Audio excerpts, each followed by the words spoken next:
देरी कहाँ पे हो रही है? मतलब इंडिया गठबंधन जिस तरीके से नीतीश कुमार राष्ट्रीय अध्यक्ष बने और थोड़ा सा बागी तेवर अपनाया, ललन सिंह से कमान छीनी, तो बड़ी जोरों से चर्चा हुई कि संयोजक अब बना दिया जाएगा। उसके बाद भी देखिए हफ्ता भर बीत गया है, कोई गतिविधि आगे नहीं बढ़ रही है। भारत जोड़ो के बाद जो है न्याय यात्रा की बात हो रही है, जेडीयू लगातार एग्रेसिव होती जा रही है, आरजेडी की तरफ से कोई खास कोशिश होती नजर नहीं आ रही है। आप राष्ट्रीय परिषद की मीटिंग को याद करिए, जो जेडीयू की मीटिंग हुई थी। जेडीयू ने कुछ चीज बड़ा क्लियर कर दिया।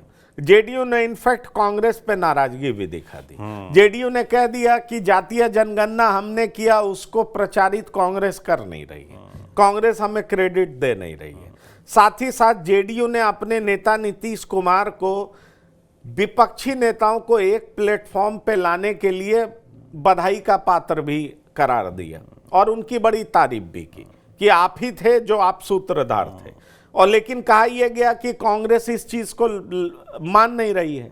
अब सवाल यह है कि जनवरी बीतने चला जी, और फरवरी 22 जनवरी को रामलला की प्राण प्रतिष्ठा होनी है जी। और फरवरी लास्ट वीक में इलेक्शन का डिक्लेरेशन हो जाएगा, आचार संहिता लागू हो जाएगा।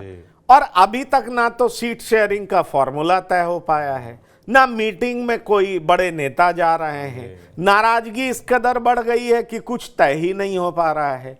उत्तर प्रदेश उठा लें तो वहां सपा के साथ लड़ेंगे कि बसपा के साथ लड़ेंगे, क्योंकि आप देखें वहां के जो इंचार्ज हैं अविनाश पांडे, उत्तर प्रदेश में उन्होंने तो कह दिया है कि बसपा से बात चल रही है। अब सवाल उठता है, समाजवादी पार्टी के नेता तुरंत जवाब देते हैं कि बसपा चुनाव के बाद किधर रहेगी ये कौन जानता है। अब सोचिए कि बसपा का विरोध सपा कर रही है। अब सवाल ये भी उठता है कि भाई इंडिया गठबंधन में उत्तर प्रदेश में सपा रहेगी कि बसपा रहेगी, और दोनों एक दूसरे के साथ रहने को तैयार नहीं है, ये साफ दिख रहा है। और जेडीयू भी कूद जा रही है, वो कह रही है कि अरे बिना आप सपा को कॉन्फिडेंस में लिए हुए इस तरह की बात कैसे कर सकते हैं। जी।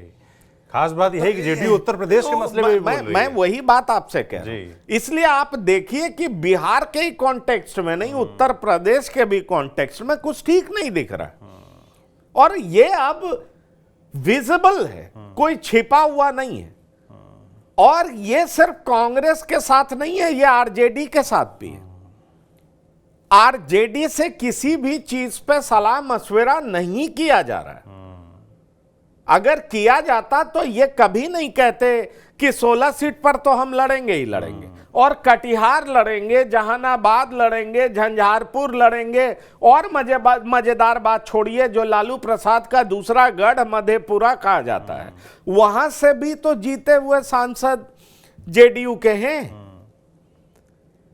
अगर वहां से भी जेडीयू के जीतेंगे तो आरजेडी कहां से लड़ेगी जी।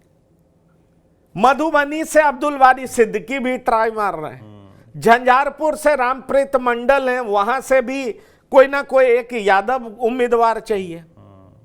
दरभंगा से संजय झा ऑलरेडी तैयार बैठे हैं।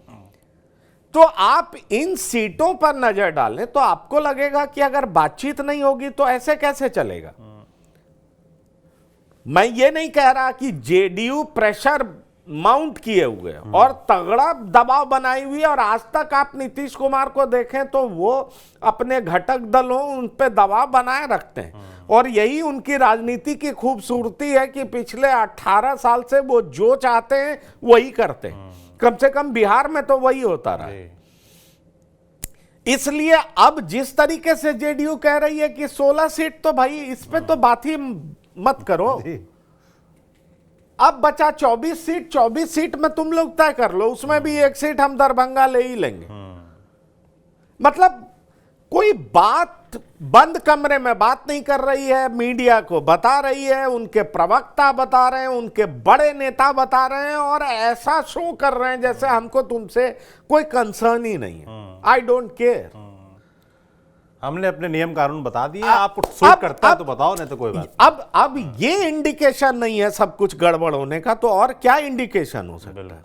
इसलिए मैं कह रहा हूं कि जेडीयू अलग रास्ते पे चल चुकी है, औपचारिक ऐलान होना बाकी। और तो और अगर आप कल के बयान को सुनेंगे तो प्रवक्ता नीरज कुमार कहते हैं कि अरे भाई राम सबके हैं, हम जरूर जाएंगे, जब चाहेंगे तब जाएंगे। और फिर कहते हैं 22 जनवरी को ये है और 24 जनवरी को कर्पूरी जी आ रहे हैं, उनका जन्म है, 100 साल पूरा हो रहा है। मतलब कर्पूरी जी की जन्म शताब्दी मनाने की भी पूरी तैयारी है। लेकिन साथ साथ राम मंदिर को लेकर के, प्राण प्रतिष्ठा को लेकर के भी जेडीयू के जो ओपन आइडियाज हैं, मतलब आप जेडीयू की पोजीशनिंग को देखें तो वो ऐसी पोजीशनिंग शुरू से ही करके रखती है कि उसको जिधर चलना होता है उधर चल पड़ती है। जेडीयू की पॉलिटिक्स ही यही है। इसलिए आप देखें कि जैसे फतेह बहादुर ने कुछ बोला, जेडीयू का रिबटल बहुत स्ट्रांग आता है। फतेह बहादुर को उन्होंने कायर बहादुर कह दिया, यहां तक कह दिया कि उन घरों में वोट मांगने मत जाना जहां पर पूजा होती है। अब आप देखिए कल चंद्रशेखर बोले हैं, उसका स्ट्रांग रिबटल जेडीयू के तरफ से आ रहा है। मतलब उधर कुछ दिन पहले तेजस्वी यादव ने कह दिया कि भाई मंदिर मत जाइए, मंदिर जाके आपका क्या पर्पस पूरा होगा। ये बात और है कि खुद तिरुपति जाते हैं, वहां पर बाल मुड़वाते हैं, बेटी का मुंडन करते हैं, हर चीज करते हैं, लेकिन अपने एक वोट बैंक को एड्रेस करने के लिए वो मंदिर नहीं जाने की सलाह दे रहे हैं। पर जेडीयू इन सब चीजों से किनारा ही नहीं कर रही है, बहुत करारा जवाब दे रही है। और ऐसा जवाब दे रही है जैसे कि जेडीयू कोई आरजेडी की विपक्षी पार्टी है। तो ये सारे ऐसे इंडिकेशंस हैं, संजय झा का बोलना, अशोक चौधरी का बोलना, नीरज कुमार प्रवक्ता का बोलना, केसी त्यागी का दिल्ली से बोलना, भारत जोड़ो न्याय यात्रा की टाइमिंग को लेकर सवाल उठाना, कांग्रेस को सलाह देना आप बड़ा दिल दिखाइए, मीटिंग में नहीं जाना, ये सारे इंडिकेशंस क्या हैं जी? ये सारे इंडिकेशंस तो इस बात के पुख्ता प्रमाण है कि ऑल इज नॉट वेल।